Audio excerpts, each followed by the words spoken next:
Alors, le voyage de Thalia, ça parle du premier voyage en Afrique d'une Belge d'origine sénégalaise. Mais au-delà de l'histoire, ça parle d'une jeune femme qui est en quête d'un lieu où elle va se sentir totalement à sa place, ouais, totalement elle-même. Et je pense que c'est une quête universelle finalement. On cherche tous un peu un endroit où on peut se sentir un peu,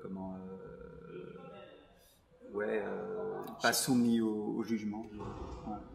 L'origine, au départ, on avait tourné un court métrage à Dakar qui racontait l'histoire d'un pêcheur sénégalais qui rêvait d'Europe, qui rêvait de partir en Europe. Et le court métrage a bien tourné, il a eu beaucoup de succès. Et on s'est dit, tiens, mais pourquoi ne pas raconter l'histoire inverse? Donc l'histoire d'une Belge d'origine africaine qui rêve de partir en Afrique. Je me suis préparée vraiment pendant le tournage même, je pense. En amont, c'était un peu essayer de comprendre le personnage, beaucoup parler avec Chris et voir comment lui il voyait le personnage en fait. Et ensuite, c'est ouais, commencer à comprendre le personnage et sur place même, en fait, l'histoire c'est encore plus créé, je peux dire. Et on a vraiment creusé pendant le tournage même. Donc c'est un truc un peu très dynamique. C'est arrivé un peu par hasard. On avait à l'époque choisi un pays au hasard avec mon ami Marc sur la carte du monde. On s'est dit, allez, vas-y, on va faire un film au Sénégal, à Dakar. Et du coup, on est allé là-bas sans trop d'attente. Et on a rencontré une école qui s'appelle Ciné Banlieue, qui est en banlieue de Dakar. Et c'est avec les cinéastes de cette école qu'on a commencé à faire le court-métrage d'Endem. Et puis, c'est avec cette même équipe qu'on a continué à faire le long-métrage Le Voyage de Thalia. Oui, 100%. 100%. L'histoire parle vraiment d'une fille qui arrive là pour la première fois.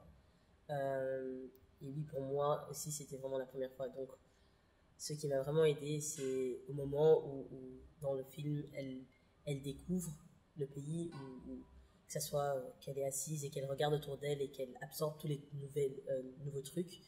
Pour moi, c'était aussi vraiment la première fois. Tu es curieuse et t'absorbes en fait tout ce qu'il y a autour de toi, que ce soit comment dire, les odeurs, les gens, beaucoup d'enfants, les bruits. Donc ça m'a sûrement aidé. Ouais, un voyage initiatique certainement.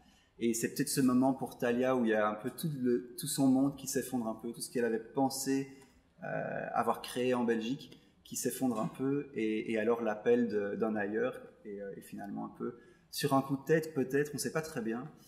Moi je pense qu'il y a quelque chose d'un peu plus profond qui l'amène là-bas. Moi c'est ce que je trouve beau à propos du personnage de Thalia, et aussi d'une génération d'Afro-Européens qui font ce voyage-là, c'est que c'est ce moment où tu prends le temps de regarder dans le rétroviseur. En fait, tu fais un peu une pause sur ta vie, tu dis tiens, je vais retourner d'où je viens. Ouais, pas vraiment en fait, parce que, allez, si tu es né ici, c'est un peu particulier. Comment tu dirais ça? Ben, après, je pense que c'est une quête individuelle, que tout le monde en fait a une autre expérience, mais que pour Thalia, oui, c'était important d'y retourner parce que je pense que Thalia était bien entre les deux mondes.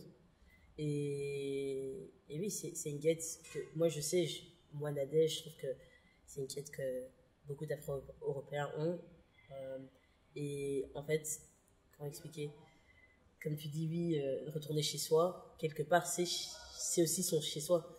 Et c'est ce elle réalisera ou pas. Je pense qu'elle s'est construite profondément parce que, je sais pas, je pense le fait qu'on ne comprenait pas au début a fait d'une manière ou d'une autre qu'on s'est vraiment rapprochés l'une et l'autre. Comme on parle pas vraiment, allez, moi je parle pas vraiment Wolof, elle parle pas vraiment français, mais d'une manière ou d'une autre on a quand même trouvé que ce soit la musique, que ce soit la danse, des points en commun, et ce qui nous a quand même rapprochés d'une manière ou d'une autre. Et ouais, ça s'est fait très naturellement en fait, je peux dire. J'avoue que c'était un lâcher prise qui n'était pas facile à faire, de lâcher la caméra, de lâcher la direction photo, mais pour moi ça a été vraiment un pari gagnant de faire appel à Thomas. Il est venu, enfin, dès qu'il est venu, j'ai compris que c'était le bon choix, que c'était vraiment ce qu'il fallait pour le film, parce qu'il est arrivé dans une économie de moyens, avec sa caméra, son Amira, avec une base d'éclairage mais extrêmement serrée parce qu'on travaillait beaucoup en lumière naturelle. Et il est venu avec une proposition qui a été vraiment payante. Je dirais que c'est vraiment le moteur du film au niveau du tournage.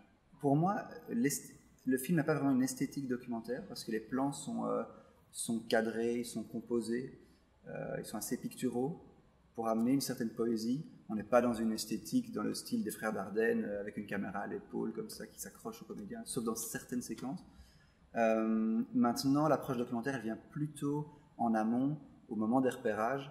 Avec Mouna Traube, on s'est nourri vraiment des lieux, on a conversé avec les gens pour pouvoir nourrir mon imaginaire autour du film.